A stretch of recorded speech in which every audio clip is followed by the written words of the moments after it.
Welcome everybody, ladies and gentlemen, and all the people watching at home with the live stream. Firstly, I need to thank everybody for taking into account all the corona rules and of course the changing situation last night and today. So there's only going to be a small crowd today. We're expecting a bigger one. But everyone who didn't make it, hopefully you're watching from home right now, and we thank you for understanding these changes. We're here tonight for the second lecture in the Spotting Bullshit series. I don't know if you saw our first lecture, which was last week, when reasoning goes wrong. I think the title of the series kind of speaks for itself, right? Spotting bullshit. What are we talking about here? Fake news, false reasoning, attacks on science itself, important at an institution like the TU Delft, social media manipulations. All of these topics are going to be covered in this series. Tonight, we're going to take a broader look at society and at our culture itself. We have a very interesting speaker, Joris Luyendijk. He came here 5 years ago for his last lecture after the financial crisis. Right now we're in a corona crisis. We have found that he is a very insightful, thought-provoking speaker. I don't know if you've heard him before, but I would ask you to pay close attention to his arguments tonight. Think about them, because at the end you're going to have a chance to ask your questions. That's also true for the people at home.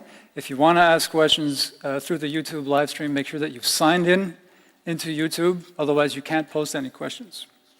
Well, Joris is a writer. I can't see you, Joris. There you are. Joris is a writer, a journalist, formerly, and he's written an essay, which I read about a year ago in Dutch, called The Ideology of the Freedom of Choice. What does he mean by that? Big words. I'm not going to explain it, except to say that this is an ideology which is fundamental to our culture. The freedom to choose what we wear, how we behave, who we vote for, etc. But it's also fundamental to the culture of bullshit. So without further ado, I'd like to introduce Joris Luyendijk. He has about an hour to speak, after which we will ask questions. Thank you. All right.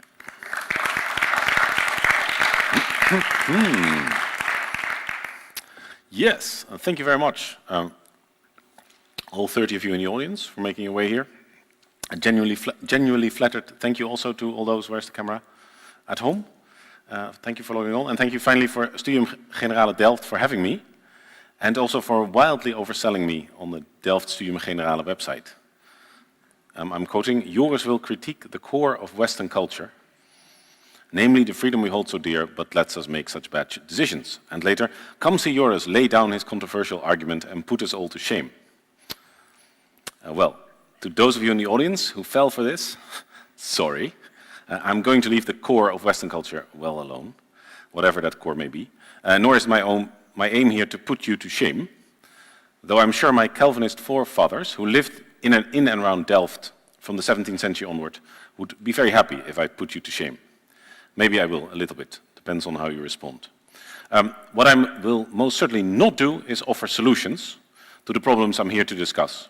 If anything, by the end of this evening, you're going to be feeling even more helpless than you already did. And my apologies for reading this. As you can hear from my accent, English is not my first language, and I struggle a little bit to improvise in English. So it's a very modern technology of streaming, a word that didn't exist 20 years ago in that sense, and then medieval presentation, somebody reading a text I might as well have sent you by email, except then you wouldn't have read it. Okay. So the problem I'm here to discuss is today's information landscape, and how the notion of freedom of choice lands in this new environment. Freedom of choice is a good thing, is it not? So why, if it's a good thing, is it not producing good outcomes? Yeah.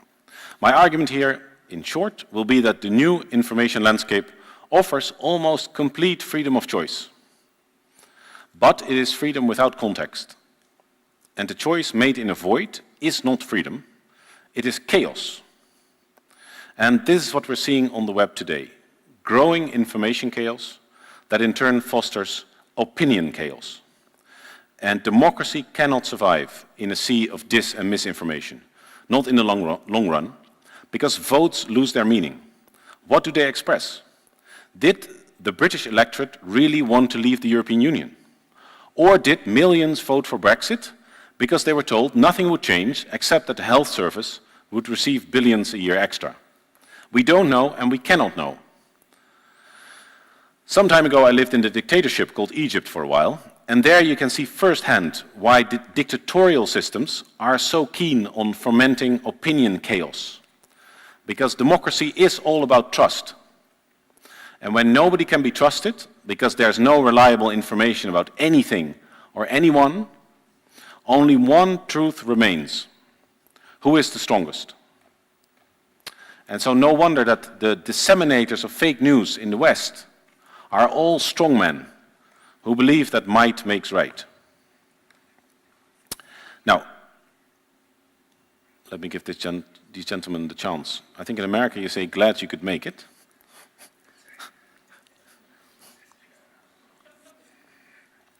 Okay. So, just very quickly about myself so you know where I'm coming from. I'm a writer and I've worked in journalism for the past 20 years, variety of roles in print, audio and visual media in the Netherlands, Britain, and also for some other European countries. And my training is in anthropology, which is very different from what people do in Delft. And you could define it as the study of symbolic perception, except nobody would understand what you'd be talking about. Most anthropologists in academia are very happy with outsiders not understanding what you're talking about. It keeps the tribe pure. But for those of you outside the tribe of anthropologists, we pick a group or category of people, and then we try to map out how that group understands the world, their role in it, as well as the role of the group they have constructed as the other. In anthropological thought, the concept of the other is really important. The other is everything you are not, allowing you to construct yourself in its mirror image. So Muslims and Arabs have traditionally played the role of other for European Christians. And you could argue that for a few decades after the war, Germans performed a similar role for Dutch people. We may not know who we are as Dutchies, but we're certainly not Germans. Germans are the other. In England, in my experience, this is still how many people think. The German as the perennial other. We'll come back to the notion of the other later. Now, to understand today's information landscape, I think we need to go back to its predecessor, which is of course still alive, as a sort of half-alive zombie, the old mass media system, where I'm still working. I started working in journalism in 1998, just as this landscape, the old media system, was shaken by the first ripples of the new information and communication technologies. This old system had endured for over a century, and over the course of which it had professionalized considerably, while successfully absorbing new technologies of radio and TV. But then came the new information and communication technologies of internet and smartphone, and everything changed very quickly. Now, for our purposes today, let's focus on two key characteristics of that old mass media system. This system was porous, and it was controlled. It was porous in the sense that any citizen could, legally speaking, start a new newspaper or magazine or broadcaster. This was expensive and difficult, though, both to set up a new medium and to run it. As a result, the number of mass media was highly limited, but the system was not closed, especially in the Netherlands, where you could also start your own public broadcaster. It's a fantastic system we have in the Netherlands, far superior to the BBC, even though everybody is always going on about the BBC model. The Dutch system is far better. You collect 50,000 signatures and you can start your own public broadcaster. That system is not closed. The system, however, the old system, was controlled in the sense that all information and opinion flowing through those newspapers, magazines and broadcasters was vetted. Check first, publish later. The people controlling this flow were called journalists, producers, editors. They decided who and what was fit to print or broadcast. To arrive at those judgments, they used a range of professional and informal codes and rules, as well as conscious and unconscious biases. Now, so far, nothing new. There are good reasons for information to be vetted. before publication or broadcast. Owners of the mass media did not want to lose their license, or their advertisers, or their subscribers, or indeed their good name. Meanwhile, journalists, as a professional class, developed professional codes and took pride in maintaining minimum standards. Indeed, the term quality newspaper refers to that. There's a lot of cynicism about journalists. I've fed that cynicism a little bit, I'm afraid, because I've done a few rather critical books about journalists. But especially the best ones, at NRC Handelsblad, the Volkskrant, they could make far more money if they sold their soul and went to work as a communication consultant or something. There's real professional pride in journalism. To give one example of how Check First, Publish Later and those minimum standards, after World War II, we discovered what anti-Semitism leads to. And from then on, you would never see anywhere in the democratic West a public broadcaster or an established newspaper put forward crazy theories about a Jewish world conspiracy. Traditional media provided a filter, and this filter kept out a lot of filth. It defined the area of acceptable debate, it defined who were the acceptable participants in that debate, and it provided the facts deemed necessary to conduct the debate. In all, and this is a word to remember, the traditional media had almost full definition power. Okay. Now, it's tempting to be nostalgic about these days, but that would be foolish and misplaced. Traditional media got a lot wrong. Mainstream media would not offer a podium, for example, to paranoid types claiming that American intelligence agencies are spying on you through your own television set. No, we'd never give airtime to those people, except that, of course, they were right. Edward Snowden revealed that the Americans are watching you, if they want, through your own devices. Same with those ridiculous stories that we laughed at as fake news about the pedophilia ring in the highest echelons of American society. Ah, that's you, Mr. Epstein. Turns out they were true too. We missed that one too for a long time. There are many more examples. Iraqi weapons of mass destruction, anyone? Traditional media suffered also from groupthink. In the Netherlands, for example, all of the quality newspapers in the mid-90s took an identical position on further immigration, deeper European integration, EU enlargement, and the euro. They were all in favor. That is groupthink. And to this must be added blind spots, no doubt made worse by the strikingly homogeneous composition of the top positions in traditional media. Essentially, all quality media for the past 100 years were run by people like me. Straight, white, middle-class, university-educated males. And our filters kept out a lot of filth and a lot of nonsense, but also urgently important alternative perspectives from so-called minority groups. That's one trick we pulled on the rest of society, because straight, white, middle-class, university-educated males are, of course, a minority, but what we did, we called everyone else a minority. Yeah, that game is now up. When it comes to representation, the new information landscape is a massive improvement over the previous old one. Think of Me Too, of BML, more to come. So let us in no way idealize the old system. We won't go back to how things were, and that's a good thing. But we have also lost something crucial in this new landscape, because the old system did prevent information and opinion chaos. Now, I've tried to work out how to visualize the old world and the new world, and this is the best I could come up with. An Italian medieval city. Think of an Italian medieval city, where every newspaper or broadcaster maintains its own square. And the squares are connected, while the city is walled. So you've got a lot of interconnecting squares, and the whole thing is walled, and information, in order to get to a square, has to pass through a gate. And this gate is what journalists call the newsroom, in Dutch, de redactie. In other words, there are squares and there's gatekeepers, and the journalists are the gatekeepers. Now, put all of these squares of established mass radio and TV stations, newspapers and magazines together, add to this the publishing industry, and you have what until the mid-90s would be called public opinion. A walled arena for information and debate, porous in the sense that you could set up your own square, but controlled in the sense that providers of information and opinion knew they would be held responsible for what happened on their square. Outside this walled medieval city was private opinion. Crazy theories, because they're not theories, because a theory can be refuted, and conspiracy theories are the opposite of a theory, because they can never be refuted. Crazy theories about the Jewish world conspiracy did circulate in private opinion, but they would remain there too, in private.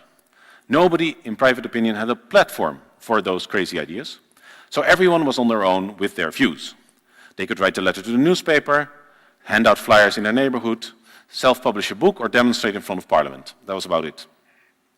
In the land of private opinion, lots of stuff, crazy and otherwise, would make the rounds in private conversations, and every now and then some of it would be picked up by the mainstream media. It would be investigated and vetted, and then either get printed or broadcast, or it would be rejected as not fit to print, not fit to broadcast. Now, I'm sketching an ideal type here, and let me repeat, gatekeeping in the form it took in the 20th century came at a big price. Blind spots, lack of representation, etc. Now let us look at how public opinion, as understood as a walled city of squares, has changed a quarter of a century into the ICT era. In short, the walls have come down. The village is now flooded with information and opinion from all sides. And that neat separation between private and public opinion has gone. This system is totally open, in the sense that anyone with an internet connection can start broadcasting and publishing. The system is also beyond control, because there are no commonly agreed minimum standards, quality standards for information. In the past, the judgment of editors played a key role in defining what was important and how it would be discussed best. Now it is the algorithms, and they operate according to the logic of the market. If many people in the past chose to read, view, or engage with this piece of content, then it must be a good piece of content, because good is now defined as leading to a maximum of new choices by people to engage. Notice how the language in this new landscape has shifted. So information and opinion are now treated as commercial products rather than as a civic good. Citizens are now consumers. People talk about consuming news. And they're consumers, and maybe they're consuming news, but their bosses will no longer talk about current affairs or background, they'll talk about content. I think imagine, say, a football club like Barcelona, no longer talking about football, but talking about content. Something would really change at Barcelona. So is everything different now with the walls down? No. One element in this landscape has hardly changed over the past quarter century. That is the gatekeepers. They are still there, clustered, huddled around their gate, vetting and controlling away all the information flowing towards their little square. So if the gate would be a high building, then the high buildings are still there, but the walls have gone. Now, that square, serviced by the gatekeepers, still continues to attract a considerable audience. But there are huge problems. One is that fewer people are prepared to pay for something they can now get a version of for free elsewhere. This is the business model quandary, and for understandable reasons, this has absorbed a lot of energy and thinking power over the past decades. How can journalism survive at all? The biggest beasts in the media landscape, like the New York Times, are beginning to find their feet, in our say as well. But there are still no good answers to how the whole media landscape could survive. And we'll probably end up with a vastly impoverished and diminished field of newspapers and magazines. Even if all traditional media survived, however, there's a second problem with today's information landscape. The fact that considerable audiences still come to the traditional gate-kept media no longer means that these audiences do not also shop around elsewhere. In the old days, if the gate-kept media decided to keep from their pages and bulletins the crazy idea that AIDS was invented by the CIA, then the crazy idea that AIDS was invented by the CIA would remain a private opinion. Right now, even if mainstream media keep crazy ideas about chemtrails or Illuminati off their pages, these ideas still enter public opinion, because public opinion is everywhere now. I used to work as Middle East correspondent, And back then, every few months, the Israeli government would launch a peace initiative. And over at NRC, Handelsblad, my newspaper, we took great pride in keeping those initiatives out of the paper. Because as specialists, we knew that these initiatives were launched for PR purposes only.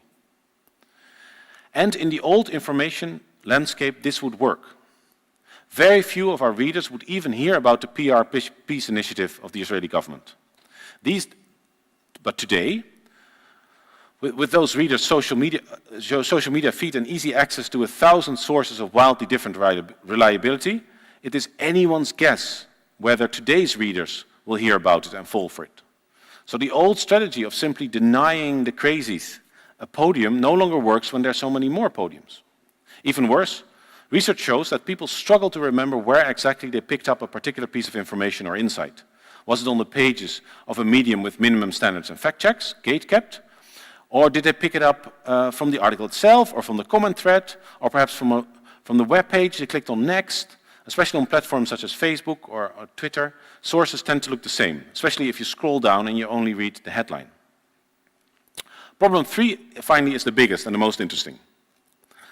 This concerns the millions of people who are now integrated into public opinion for the first time in history. These are the people who used to live without any real access to gate-kept media. Until the mid-90s, people in this category were, in the polite terms of pollsters, low-information voters, if they voted at all. In the past, the default position was that you were uninformed.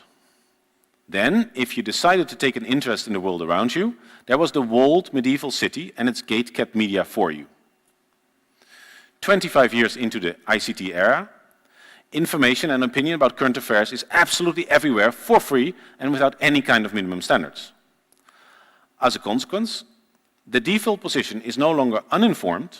The default position for someone with an internet connection is now misinformed or even disinformed. So what to do? Now, I'd like to show you a little clip where all of this comes together really well. And it's in Dutch, so I'll show it first, and then I'll show it a second time, and I pause it pause it a number of times. I will also offer a translation and some close reading, as journalists, as anthropologists call it. Let's see if this is beyond my technical powers. Het wemelt de hele dag al van de politie in Purmerend. De stad telt een kleine 30.000 inwoners en de discussie gaat over de mogelijke komst van een asielzoekerscentrum met 600 plaatsen en enkele locaties voor kleinschalige noodhulp. Bloem gekocht. Voor wie? Voor meneer Wilders. En waarom zo'n enthousiast onthaal? Nou hoop ik meneer Wilders ook een keer te zien en dat hij ons kan helpen. Goedemiddag meneer Wilders. Tegenstanders van het AZC staan 's middags al klaar om PVV-leider Geert Wilders welkom te heten. Waar bent u dan bang voor? Nou, dat ik een zootje rottigheid krijgt. Gewoon. Want ze lopen 5 landen voorbij om hier in Nederland te komen, het Walhalla. En de AOW's worden maar bestolen. Gaat er geen met een zootje. Deze mensen hebben alles verloren, hebben helemaal niks meer. En wij willen hun ook een beetje welkom laten voelen. Vrouwen, kinderen, oude mensen, oké. Maar die jongens van jouw leeftijd, die moeten daar lekker te hand helpen. Waarom? Hun eigen land. Waarom? Omdat er de grootste criminelen tussen zitten. Straks pakken ze onze banen in. Ik heb een jongen thuis, mijn pleegzoon. Die is 21, die wil dolgraag werken. Die krijgt geen werk. En hun krijgen over 4 maanden straks werk. Waar zijn we dan mee bezig? Maar wie zegt dat zij over 4 maanden werk krijgen? Dat heb gestaan op Facebook. Oh, shit, Geert! Au!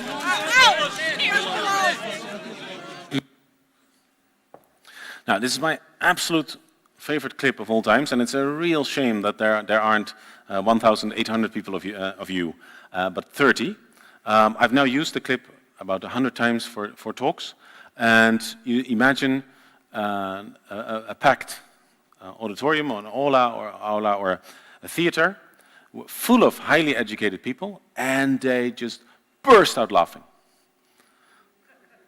They think this is one of the funniest things they've ever seen. And I use this clip to catch that highly educated elite out at their contempt for people of this social class. And I think I can safely say, after 100 presentations using this clip and 100 times these roars of laughter, that there is a real problem there. There's a real problem with lack of respect for people of this social class. And so let's do a bit of close reading. How many of you have understood the clip? So that's right. So I'll offer translation, and then as well as some comments. The story is that Geert Wilders, who is a far-right or extreme right, depending on how you define it, a politician, and he's coming to a village to the north of Amsterdam, where there are a lot of tensions around whether an asylum seeker shelter should be built and put up. And so we see debates between citizens of Purmerend, that's the village is called. And so the first bit is explanation, and then we hear the first lady. Here we come. Het wemelt de hele dag al van de politie in Purmerend. De stad telt een kleine 30.000 inwoners en de discussie gaat over de mogelijke komst van een asielzoekerscentrum met 600 plaatsen. Yeah, so 30,000 people in Purmerend and possibly a shelter for 600 people. And today Geert Wilders is coming over to give his support to those resisting a new shelter. Enkele locaties voor kleinschalige noodhulp. Bloem gekocht. Voor wie? Voor meneer Wilders. And so you bought flowers for who? Well, for Mr. Wilders, says the lady in the wheelchair. En waarom zo'n enthousiast onthaal? This is very interesting. She asks, and why such an enthusiastic, and then she uses onthaal, which is a needlessly complicated word, especially to use to someone that you can see has probably not gone to university. This is called a micro message, but we're more used to seeing micro messages in racial conflict than in class conflict. But this is one of those examples. So she says, you know, why are you here? Why are you bringing flowers to Mr. Wilders? Dan hoop ik meneer Wilders ook een keer te zien en dat hij ons kan helpen. Goedemiddag, meneer. So she's not saying because he listens to us or it makes us feel good. She says, well, I'd like to see him and hopefully he can help us. Now there's Wilders. Tegenstanders van het AZC staan 's middags al klaar om PVV-leider Geert Wilders welkom te heten. Daar bent u dan bang voor? And so one of those protesting against the coming of an asylum shelter says, so what are you afraid of? And then the lady says, well, you know, there are many criminals among them. And they walk past 5 countries and they come here because here it's paradise. And meanwhile, those on a minimum income get shafted. Dat ik in een zoutje rottigheid krijg. Gewoon. Want ze lopen 5 landen voorbij. Om hier in Nederland te komen, het Walhalla. En de AOW's worden maar bestolen. Gaat degene met het zoutje. Deze mensen hebben alles verloren, hebben helemaal niks meer. En wij willen hun ook een beetje welkom laten voelen. Now, this gentleman, who looks a bit like me, is on the other side of the debate. And he also speaks a different kind of Dutch, closer to our equivalent of Queen's English, which we call generally civilized Dutch. You wouldn't believe it, but that's really how we call our own dialect, generally civilized Dutch. And he says, you know, we want to give those people who have lost everything, the refugees, a sense of, make them feel a little bit welcome. Vrouwen, kinderen, oude mensen, oké. Maar die jongens van jouw leeftijd, die moeten dadelijk de hand helpen. Waarom? Hun eigen land. Waarom? Waarom Omdat er zie de je grootste wel- criminelen tussen zitten. Straks pakken ze onze banen in.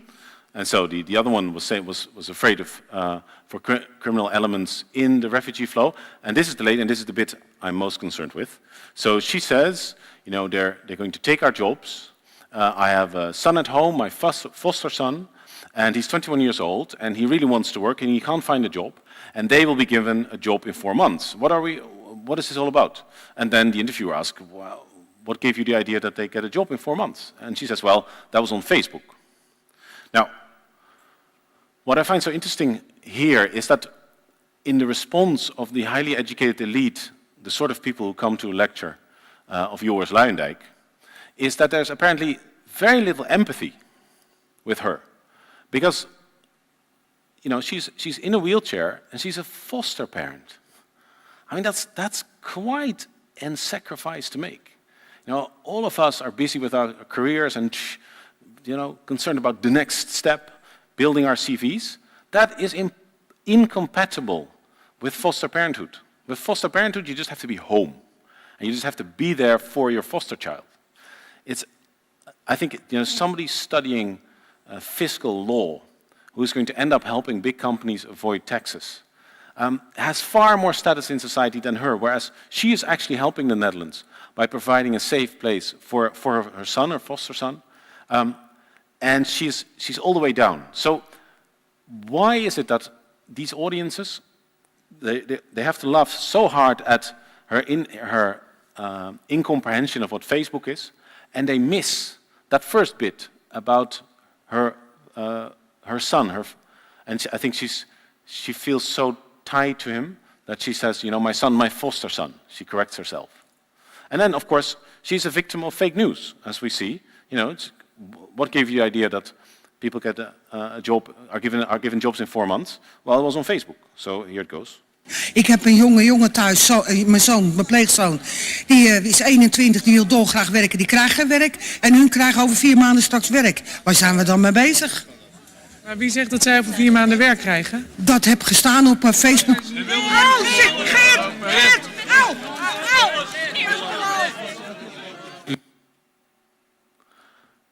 Yeah. And so, her son, essentially she's worried about what are called in Dutch verdringingseffecten. She's worried that he might be outcompeted on the labor market by people who, in their desperation, will be prepared to accept lower secondary conditions or lower wages. And the same for housing prospects. We absorbed 100,000 new immigrants last year, and no new houses were built for them. And so her son will be on a waiting list. And so 100,000 people just means that he's going, he's dropping on the waiting list. She's still, I have very little sympathy for people who have no sympathy for refugees at all. But it's striking how in an item like this, the dude who looks a bit like me is not given a second question. It's not being asked, right, but aren't you worried about crowding out effects? Aren't you worried about criminal elements? Aren't you worried about possibly terrorists using the refugee flows to gain access to Europe? No second question, but the lady is given a second question. And the lady is, I would say, she is a victim of manipulation through the media.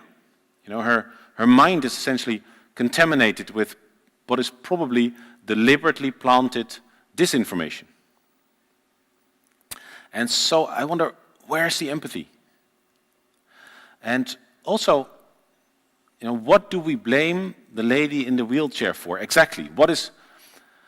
Because the general consensus, as pushed by state educators, maatschappijleer, government campaigns, is that everybody should take an interest in the world.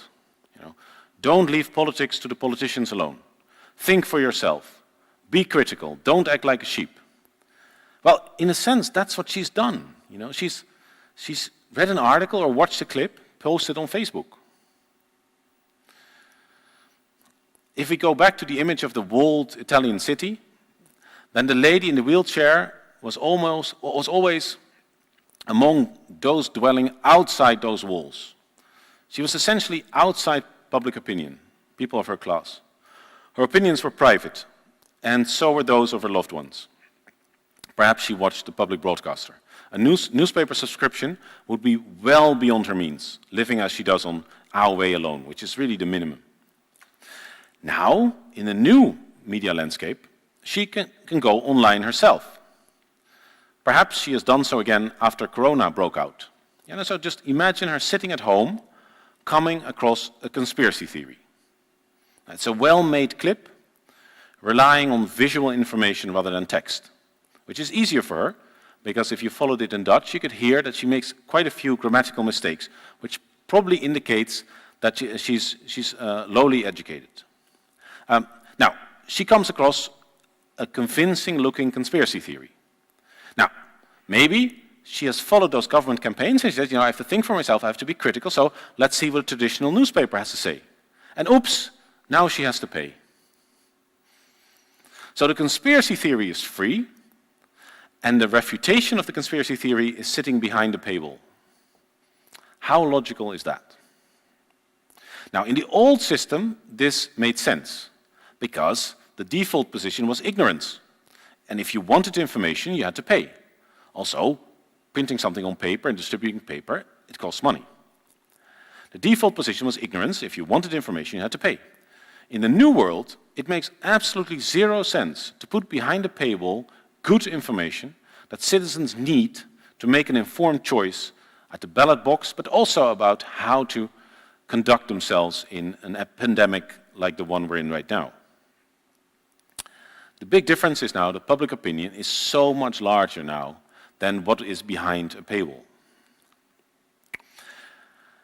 Imagine a food market where anyone can set up a stall and sell absolutely anything they like without quality controls of any kind, and with the sellers allowed to make their own labels and packaging.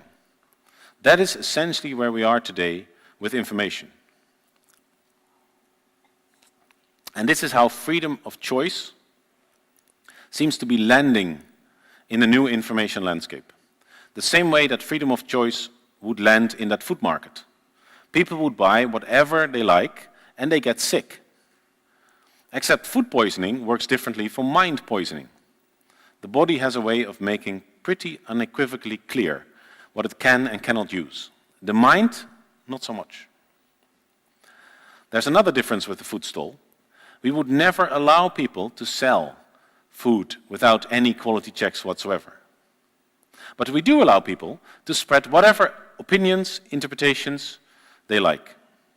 Indeed, as I said, our education system and civic culture exhorts people to educate themselves, to think for themselves.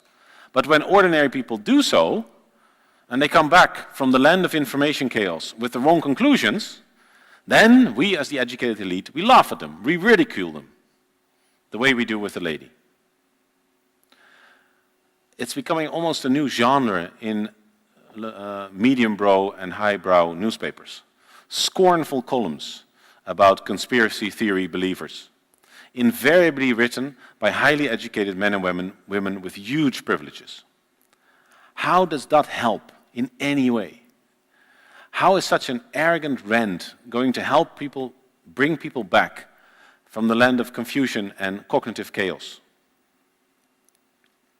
I suspect that those attacks on conspiracy theory believers have to do, at least in part, with class snobbery. Look at me, columnist at this quality newspaper, being just as superior to those chaffs, talkies, buffs, and deplorables as you are superior to them, dear reader of this quality newspaper. Earlier I talked about othering. It looks a lot as if the white, semi-literate in today's society played a role of other for the university-educated elite.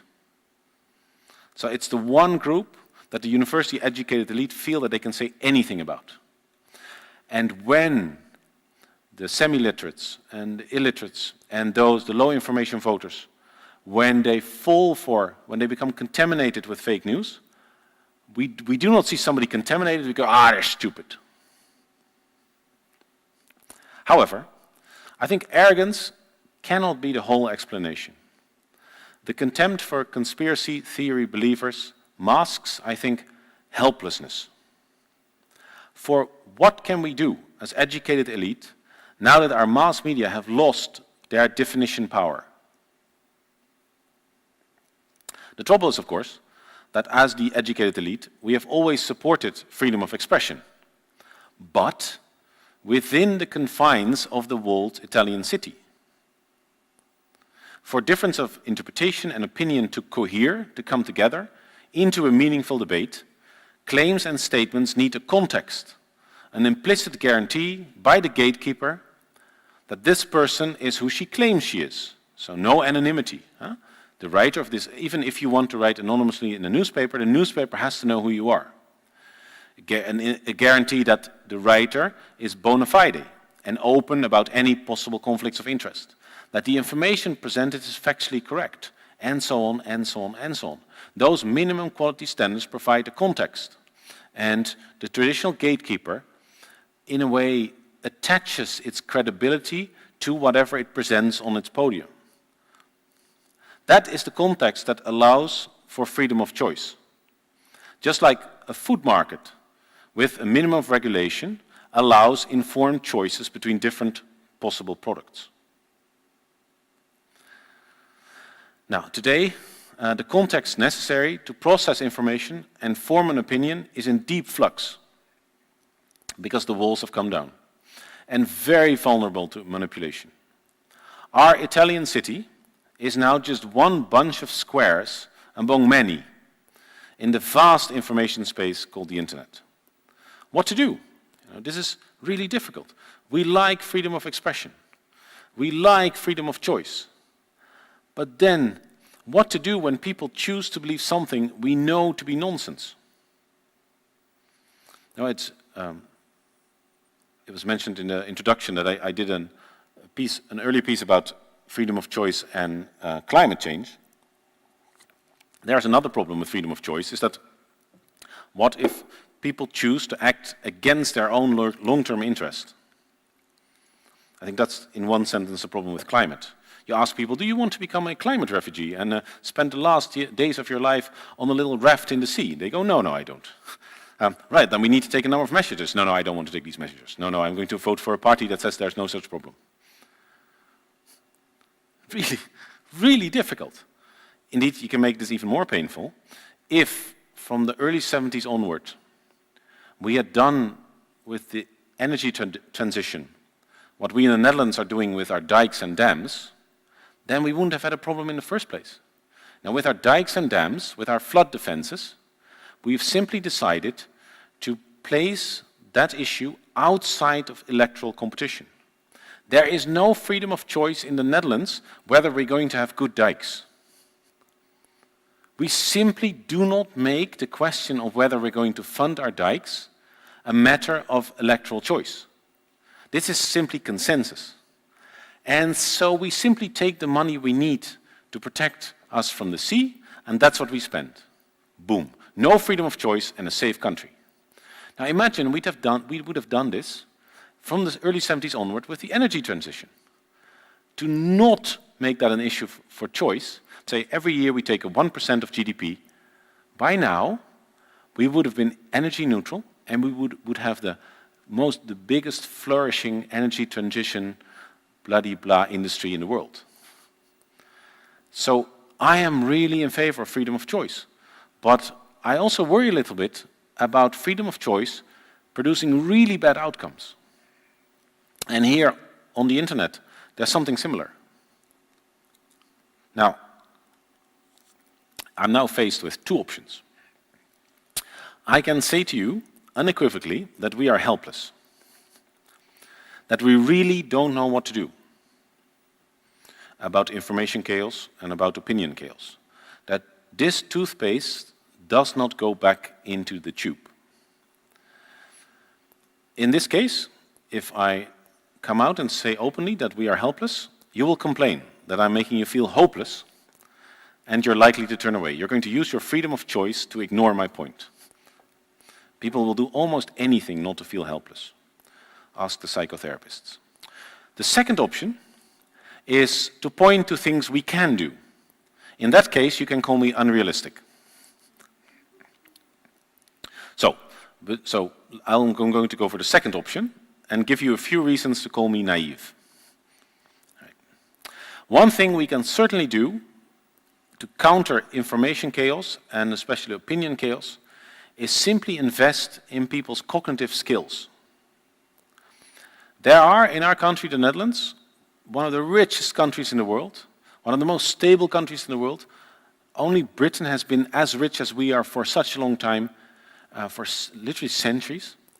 Still, there are in our country at the moment at least 250,000 illiterates and 1.5 million semi-literates. 1.5 million laaggeletterden, semi-literates. That is people who know the alphabet, but for whom texts of any complexity are too difficult. Yes, you heard that right. There are as many people in the Netherlands with a university degree as there are people who cannot process texts of any complexity.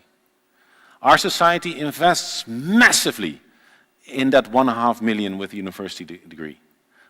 And it invests almost nothing in the semi-illiterates. 25% of our teenagers is currently semi-literate. 25% of our teenagers. Yeah. So 1 in 4 of this country's new generation of voters will be unable to read the party program. Yeah. Now, in the old days, the semi-literates and low information voters were difficult to mobilize because there were almost no channels or platforms to do so. They were in the land of private opinion. In today's information landscape, this is no longer true. And to protect those people from infection by manipulated fake news requires a massive investment. And of course, that investment should have been made all along anyway, even without the threat of information chaos.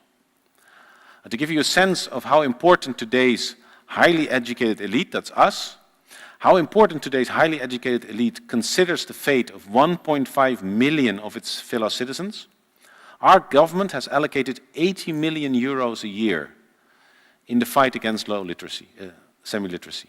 That is less than 60 euros a person. To give you a sense, do you know how much it costs to have a dog? 500 euros. Yeah. So for every dog, we could spend the equivalent on 8 people, except of course you cannot teach people to process complex texts for 60 euros a person. It's a sham. The trouble is that it is the highly educated elite that has to decide about the priority of semi-literacy.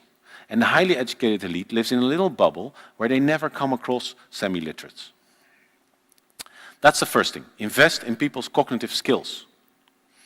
In that sense, the current threat or reality of information chaos is in a sense a very welcome wake-up call. How we as the educated elite have ignored and neglected a massive part of society. And when we're confronted with their ignorance, as in the clip, we scoff and we laugh. Second, the traditional news media must widen their scope, I think, and assume responsibility for more than their own little square. Today we run a real risk of creating clean and well-kept gated information communities for subscribers, spiced up by the occasional rant about those outside the gates who fall for fake news. Gated information communities. Instead, traditional media must start finding ways to shoot down mis- and disinformation in that wider information ecosphere, in the world formerly known as private opinion. This is now about public opinion hygiene. And yes, I am naive. This is very difficult. Even worse, I have no idea how to do this. But we have to find a way, and you cannot leave this task of shooting down mis- and disinformation to the government, because if you do so, you will end up with a state information agency. This is work that must be done by civil society, and the traditional media, with their skills and democratic ethos, are, in my mind, the best placed. But for that, they must fundamentally reconsider their place and their role in our democracy. This then is the third part. The traditional news media have traditionally worked for the highly educated elite, for you and me. Now it must find ways to tell stories and argue points in ways that the other 70 to 90% of the population can follow and wants to follow. This requires a whole new skill set, a whole new toolbox, new genres. It also requires a different attitude. And this may be hard for some working at traditional media, to face and accept that the majority of the country considers us irrelevant and arrogant, if they have even heard of us in the first place. And to give a sense of just how marginal the quality newspapers are, we are a country of 17 million. NRC Handelsblad has less than 2% of the population in subscribers. Volkskrant, less than 2%. Then Parool, Trouw, all of it, well under 100,000, so less than 0.5%. I chuckled a little bit, flattered, but chuckled when I saw on the website for this lecture today that Joris Luyendijk needs little introduction. Let me tell you, I need a lot of introduction in almost all parts of Holland. But there are these little clusters of highly educated, soft-left, Randstad-based, university-educated people, and they know me. And most people they know me, and so they think everybody knows me, but it's not true at all. We are actually in a tiny spot. And in the past, it didn't really matter how big we are because there was just that Italian city walled and the rest was private opinion.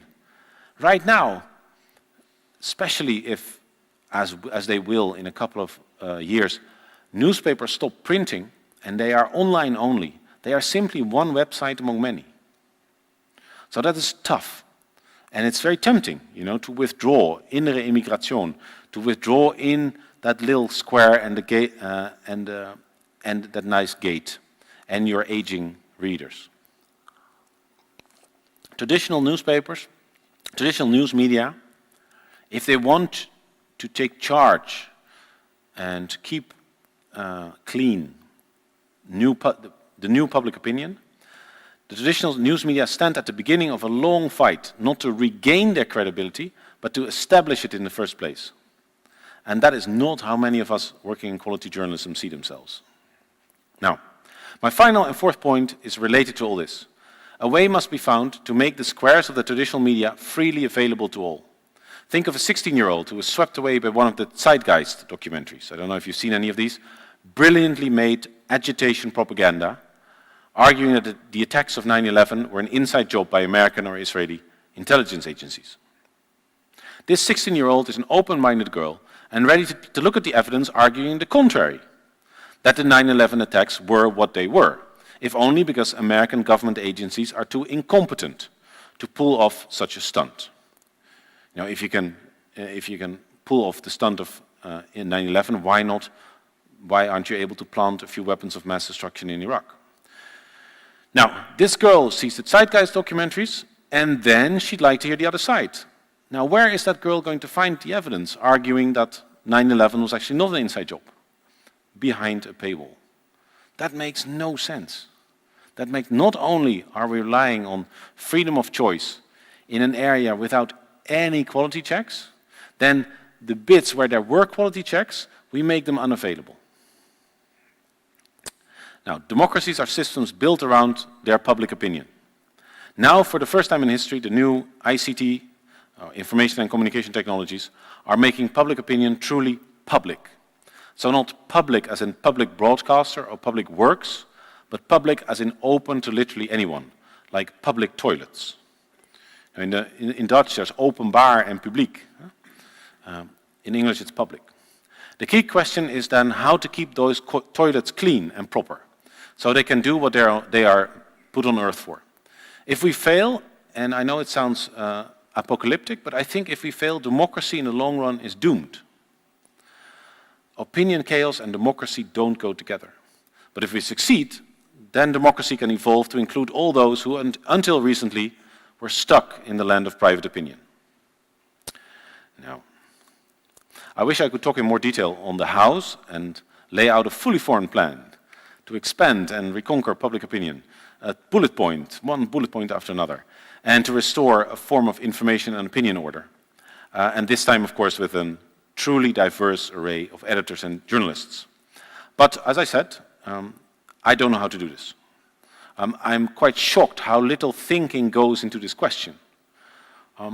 Partly because journalists are obsessed with how their industry is going to survive in the first place. But there are other reasons, and one of them I think is snobbery, is that contempt for the people we would have to convince.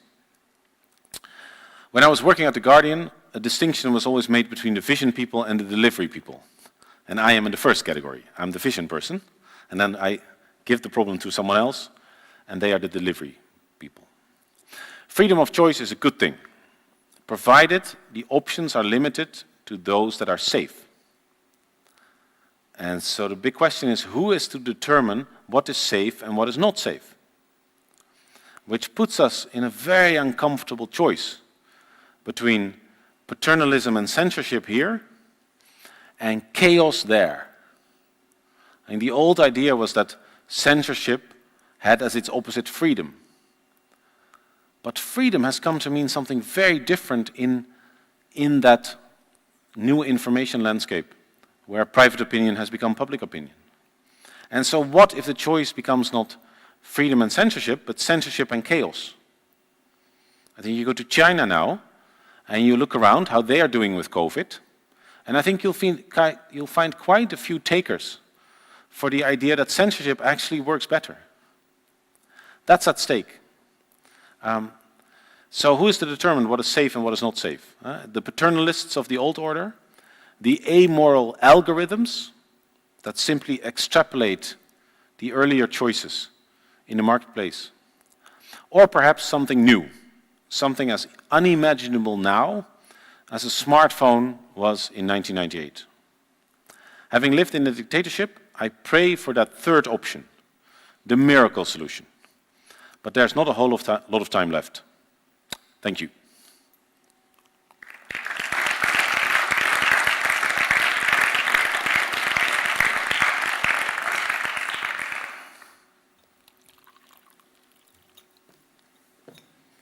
Thank you, Joris.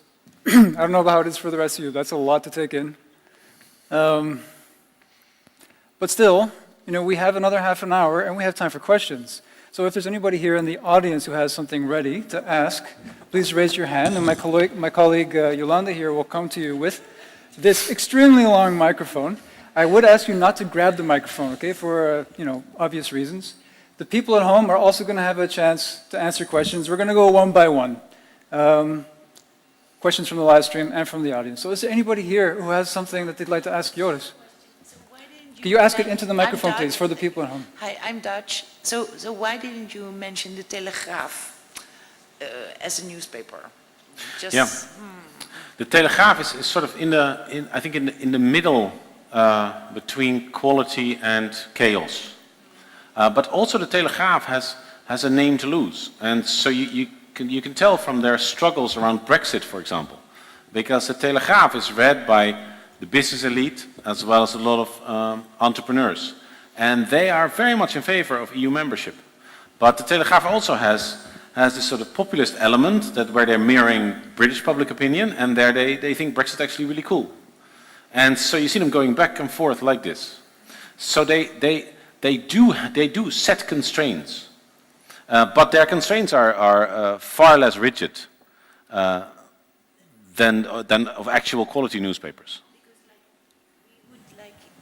Before the internet, we would say like the people like the woman in the wheelchair would be Telegraaf reader. Yeah, I would doubt. Also, the Telegraaf, in its best days, it had 1 million subscribers on a population back then of 15 million. So I think you'd probably, if you would survey people on their knowledge of Dutch politics, Telegraaf-lezers would end up in the same area as Volkskrant and NRC-lezers. They actually know what a government is and opposition is, and they can name a few ministers. That is already a big ask for big parts of the population. By the way, they have done some really painful experiments where they took Telegraph articles and they laid them out as NRC articles and to see if people saw the difference, and the answer was painful. We'll take a question from online, from my colleague Sano here, who's watching the YouTube stream.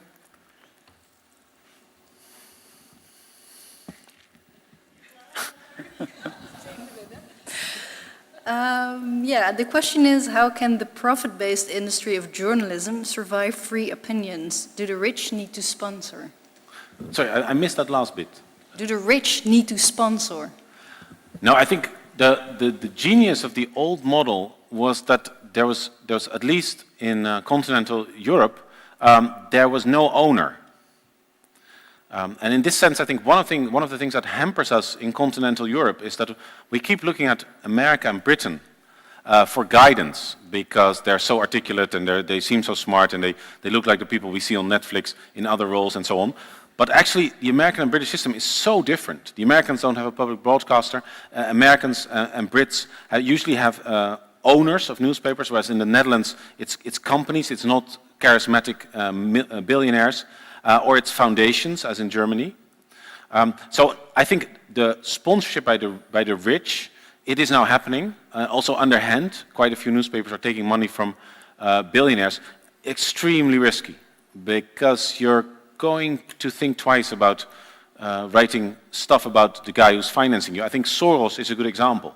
is that so many journalists in one way or another have benefited from his wonderful fellowships, that it's become really difficult to write about what I think is a fundamental conflict of interest, where on the one hand Soros is funding civil rights activists who are also briefing him, and who then sometimes end up in government or influential positions, and on the other hand, he had a hedge fund, and so he was using that information to make bets on the market. But he was privy to information that was perhaps not technically insider trading, but he did have a kind of an information network that came under the heading of human rights. There was a problem there. I am absolutely disgusted by Orban and so on, but the fact that this story could run so long was that we never wrote anything critical about Soros. And I think that was partly because so many journalists in one way or another, especially in the Anglo-Saxon world, have taken money from one of his foundations.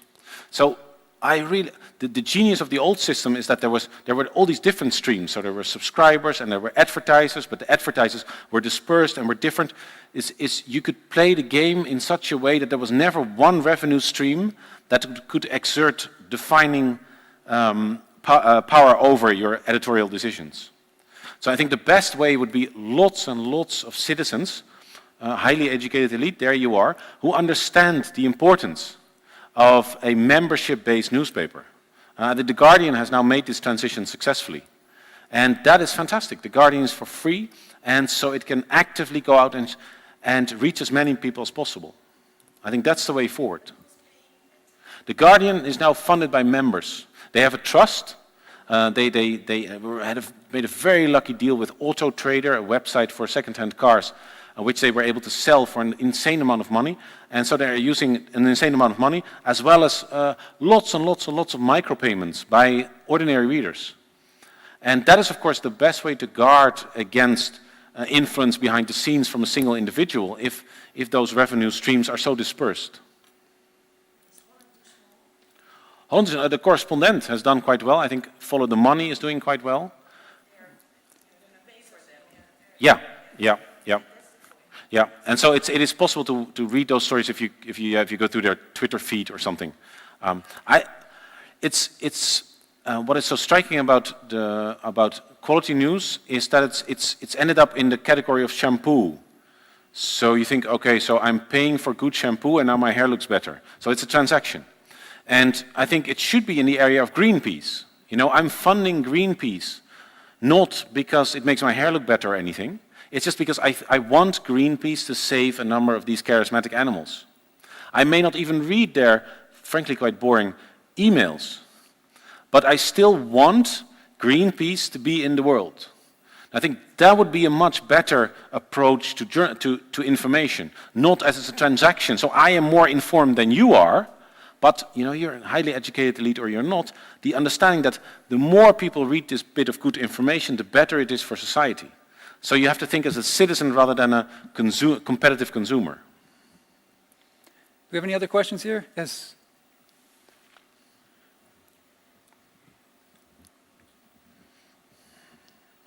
Okay, just tapping into the highly educated elite question, because you're at the university and you constructed a medieval town earlier around journalism, and I don't know how much you know about the highly educated elite, but we publish as well, not as journalists, but as academics. And I would say before, it was also a medieval town in which our publications were not accessible to anyone in the world, but now with open access, this is changing. So I was wondering if maybe you could show a parallel with what is happening in journalism, that what might come in the science world. Yeah, the universities are an interesting area in between, because they did also have some definition power of some sort, and there was always this what do you call them? Crocodiles and sharks antipathy between journalists and scientists, because we both think the other one is arrogant and doesn't really know what they're talking about. As journalists, we think that you're in this ivory tower funded by us, and you think we're a superficial commercial crowd. I'm thinking about the lady in the wheelchair. You know, I think that is actually our target audience when it comes to battling information chaos and chaos. So I think there's quite a long way to go from making these very specialized papers available to being credible and accessible enough for her to think, that's where I need to go.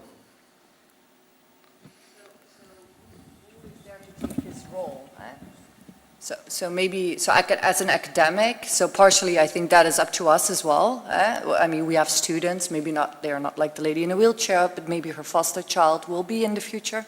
Would be nice to have him in the classroom. But I think we have a role as academics, but I think definitely for journalists there is a role there as well, right? To bridge this. Yeah. Yeah. Yeah, we essentially need storytellers who translate scientific insights in a way that people feel listened to, but also that their actual questions are answered.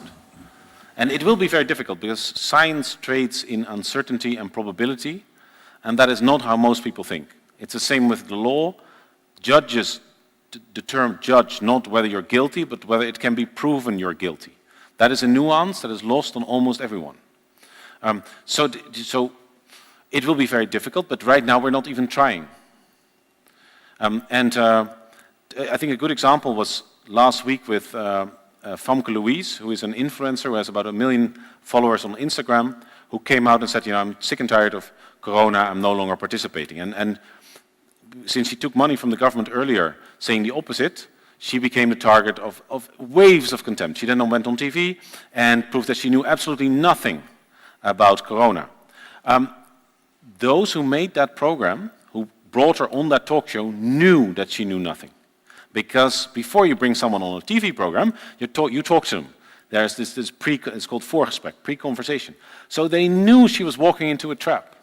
And still they did nothing, absolutely nothing to save her dignity or to offer any kind of way out. It was simply a medieval spectacle. And I think that's really embarrassing. Doutzen Kroes, who is a model, and she was one of the first to come out against Zwarte Piet. Years before anyone white else did. And so I think that does speak to a level of judgment. And she also said some uninformed things about Corona. And then she came out and said, but it's so difficult. Who will help me understand? And these briefings by Jaap van Dissel, well, they're fully aimed at the highly educated elite. He's using terms that even those who don't go to Delft and don't know about statistics and probability won't understand. So this also speaks to the need for diversity, not in terms of bodies, but in terms of social class. That it's urgently necessary for the university, for newspapers, for political parties, for the civil service, to have people in their ranks who represent these people. Her foster son should be working in the Ministry of Education. I'm really concerned about diversity being narrowed down to bodies. And then we're just going to bring in a few brown Joris Luyendijks and a few female Joris Luyendijks, and then we're going to say, ha, we're diverse.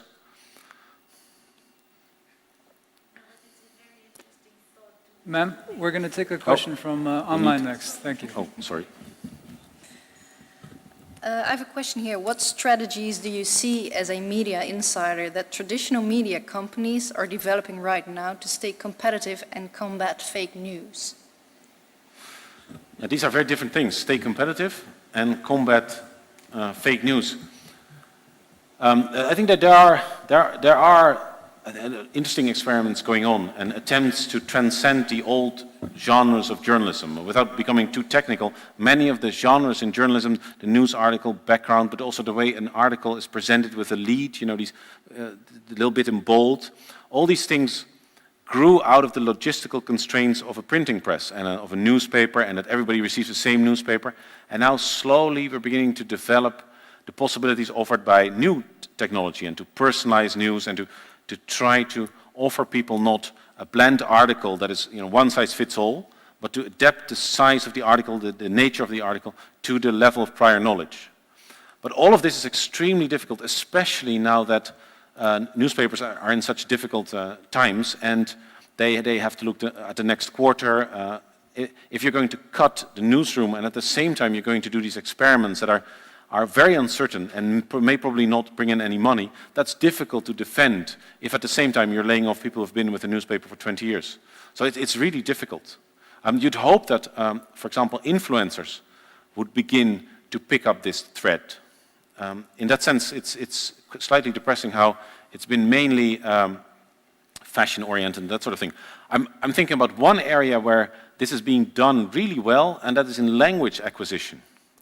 So a couple of months ago, I decided I was going to brush off my French, and so I go online, and there are all these fantastic influencers or YouTubers who are giving you exactly the sort of French at your level. First you're doing a little test, and then you find out where your level is. All of it is free, and they're teaching you French while talking to you about France.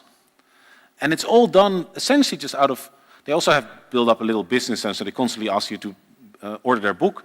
But even if you don't, then you have this whole shopping center of interesting information. It's all put out there essentially out of love for languages.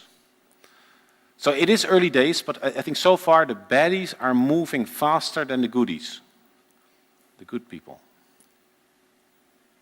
We're going to take another question from the audience. In the meantime, I have another one for you myself, Joris. There was something you mentioned towards the end of your presentation. You said, and I quote, "Opinion chaos and democracy don't go together." Could it be that this chaos is temporary? That our modern society with ICT technology, social media, etc., it's all so new. The freedoms that we have are so new, we don't really know how to deal with them yet. So maybe the fourth option would be to just do nothing and to just see how it plays out. Yeah. What would be the risk there? I think that the risk would, well, the risk would be, for example, that millions of people become convinced that one segment of the population is out to destroy them. And so I was reading Hitler's biography. And so you wonder, so what do I blame Hitler for? Well, quite clear, he nearly destroyed the world and he killed the Jews. But what if he was genuine, that he genuinely believed that the protocols of Zion, that fake news from the Tsarist, produced by the Tsarist Secret Service, claiming that there's a global Zionist world conspiracy, what if he genuinely believed this? Then I'm angry at his stupidity. But stupidity can't be remedied. That's what it makes it stupidity. So you would have wanted that piece of fake news never to have entered public opinion. So I think the last 100 years in Europe shows you how dangerous it is when people become aggressive with these images in their heads. So I don't know if you can take the risk. But yeah, democracy is a system of collective opinion formation. But in order to do that, you need to have consensus about facts that you're going to disagree on. So it's a system of the system where you agree to disagree. But if we can no longer even agree on what we disagree on, because we live in completely different universes, and some people believe that since 9/11 everything is an inside job, for example, then it's a different cosmos you live in. So I don't know if I want to take that risk. It's a bit like AI. Maybe it goes well, maybe it's not, maybe not. If not, we're no longer there. The gentleman here had a question. Yeah, thank you very much. I had the question about this information. You said that let's say the quality newspapers, they gave the good information, and then you have the rest, and that gives the misinformation. But in your former books, you also talked about the misinformation that we get through the quality papers. How do you match that two things? Oh, thank you. That's a really good question. I think that the books, I wrote a book about my time as a Middle East correspondent, where I tried to detail how within the minimum quality standards as applied by the news media, you could still have massive distortions or blind spots. So I think that the mantra was something like news is filtered, because a lot of it doesn't make the news, it's distorted, because what you see is often different from what it looks like on the ground. It's manipulated because party to the conflict will try to manipulate you. Some are better than others, so it's also, it can't be neutral because some manipulate the press better than others. And then it's simplified because I don't have time to tell you how in many ways it's simplified.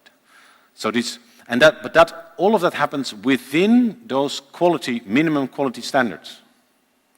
And I wrote this book in 2003 entirely oblivious to what was coming. Because I thought we are on the verge of making a leap forward if we can talk about the different versions of reality that are possible within the constraints of those minimum standards. Then we can talk about, we give a three-dimensional view of reality. It's like, this is what this conflict looks like for Hamas. This is what it looks like for Likud. This is what it looks like for the Fatah, for Arafat. This is what it looks like for the peace movement. And none of them are right or wrong. Maybe none of them. All of these perspectives make sense within their own paradigm, and that paradigm is logical. It just starts from different premises. So that's what I thought in 2003, that we could make that leap forward. And the internet would help us, that we could begin to explain why we use the words we used, and if you use different words for the same conflict, the conflict looks different. And then this thing lands on us. And all of a sudden, my book ends up being used by the pyromaniacs to set the traditional media on fire, which is extremely painful. That's a problem with journalism generally now, is that in the old days, if you did investigative journalism and you exposed a scandal, then you could rely on a constructive opposition to then set things right. Now, in some countries there's still a constructive opposition, but in some countries no. Like in France, right now, imagine you find something absolutely explosive about Macron. Well, the alternative for Macron is Le Pen. And in the old days when there was Nixon, and Nixon spied on his opponents when this was still illegal, and he had to go, then the alternative for Nixon wasn't Trump. So this is another problem for us journalists, is that within that walled Italian city, we could be sure that if we laid bare a scandal, it would be used to improve the system, rather than set fire to it. And that is again, now that the walls have come down, that I think we really have to rethink our role as investigative journalists. We still absolutely need to continue exposing scandals, but there has to be some sort of aftercare to make sure it isn't used by the pyromaniacs to go, look, they're all corrupt. And this is another one. Let's take one last question from the online people. Okay, I have this question. How do you see the balance between freedom of speech and, on the other hand, censorship? Who is in charge to do? Yeah, so freedom of speech and censorship. Yeah, so that really goes down to the definition of speech, because nobody advocates freedom of speech if that means that you're going to, put out this conspiracy theory about the Jews, for example. We don't call that speech, we call it hate speech. So essentially that's the question, how do you define speech? I think on the whole, almost all debates can be conducted quite well within the rules we have right now. That is often, it's depressing how the freedom of speech issue has dominated thinking for the past 10 years when we have these massive other problems. Censorship, however, will probably be exerted on a different level, on the kind of perspectives you take. And in that sense, the Chinese do it. The Chinese have created this walled off internet where they control what people see. It remains to be seen whether the Chinese people continue to accept this. They seem quite happy right now, but maybe they're not happy about this, but they're happy about the increase in material well-being, and they take the censorship for granted, or maybe they kind of like the censorship because they look at America and they think, wow, what a mess. The thing is that the bigger the information chaos, the bigger the call for censorship, and censorship never ends well. It's a bit like generals stepping in order to protect democracy. It feels good for a short while, and then the generals don't leave.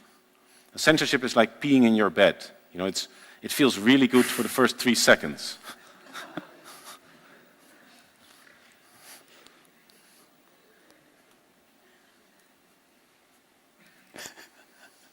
Is there a follow-up to that?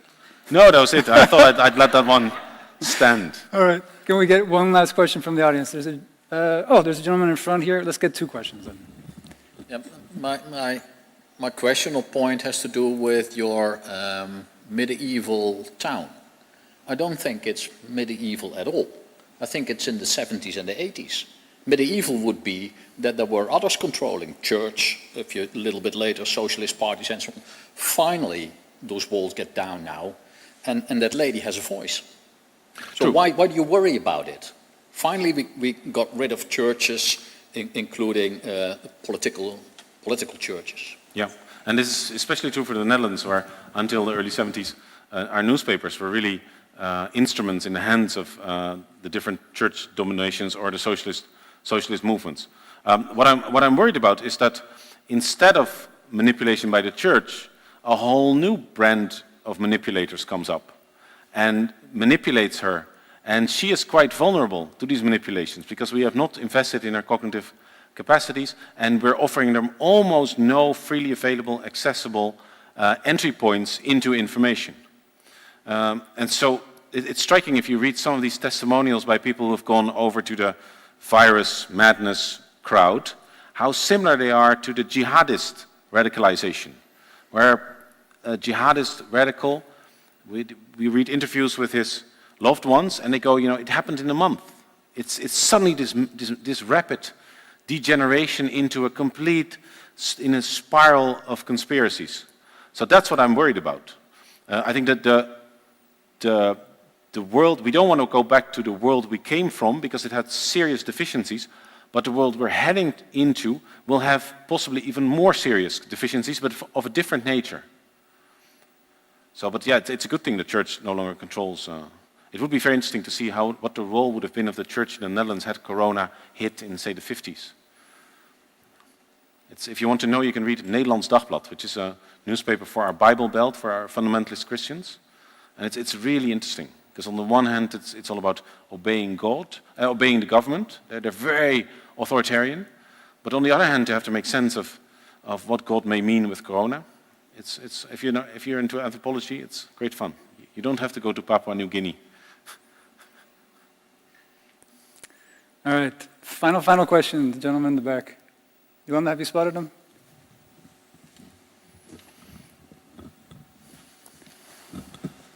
So thank you for your talk. I was wondering, you were giving a lot of examples, for instance, on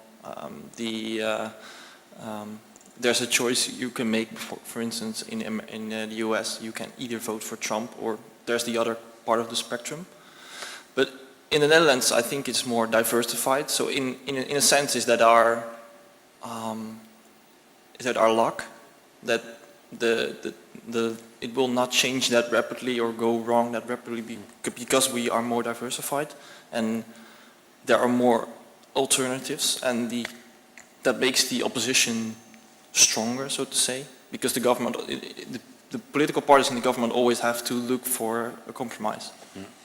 Well, the key difference with US and UK is that we have proportional representation, and so one vote here is 10% of the vote is 10% of the seats in Parliament, whereas in Britain and in America, with a district system, you end up usually with 2 parties, and there you have a very different dynamic.